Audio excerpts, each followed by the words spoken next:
Loss of its top leadership to unrelenting Israeli airstrikes and assassination, the Lebanese militant group Hezbollah is digging in and will likely operate, as one analyst describes, a decentralized guerrilla movement that will try and persistently harry Israel's forces and bombard Israeli cities.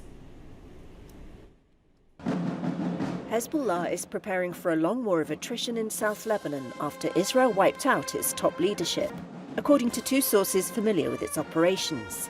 3 weeks of devastating Israeli blows have diminished Hezbollah's capabilities.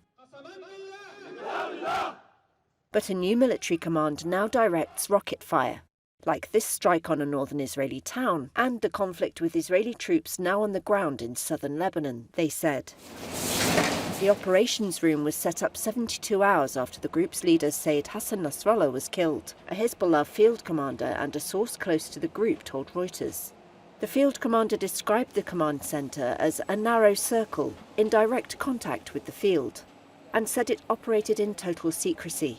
After Reuters published that information, Hezbollah's media office issued a statement saying the information attributed to a Hezbollah field commander was false, adding that there are no sources in Hezbollah.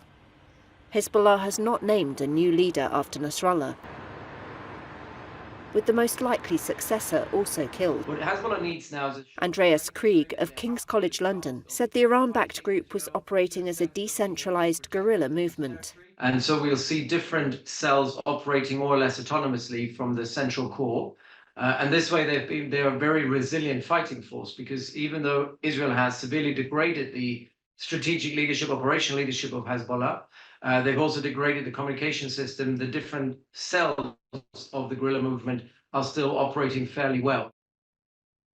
Hezbollah's war of attrition would depend on its tunnel network, which Israel says extends for hundreds of miles. Israel's military released this video footage, which Reuters couldn't verify, said to show deep tunnels captured by its soldiers. The Hezbollah field commander called the tunnels the foundation of the battle. Mohanad Haj Ali, of the Beirut-based Carnegie Middle East Center. We haven't seen any sophisticated strikes against the tunnel system so far, which suggests that Hezbollah will maintain an ability to strike against Israeli forces in the south, even as Israel uses immense firepower and massive destruction against the towns around the border region.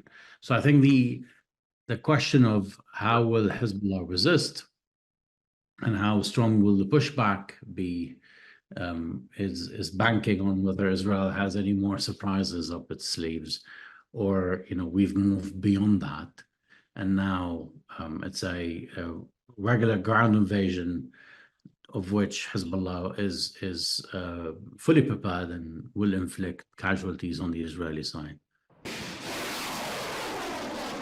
Israel says its strikes have severely depleted Hezbollah's arsenal and killed hundreds of fighters.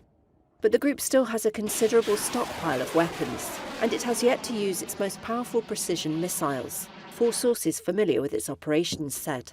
Krieg of King's College London again. I think Hezbollah is holding back ballistic missiles for a kind of time of no return, if you will. These are the weapons of last resort, which is surprising considering that Hezbollah is under immense pressure.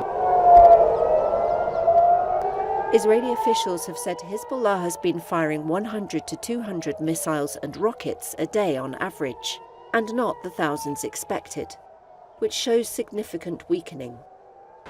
It says its operations in Lebanon are aimed at securing the return of tens of thousands of people displaced from their homes in northern Israel. More than 1 million Lebanese have been displaced, according to Lebanese authorities.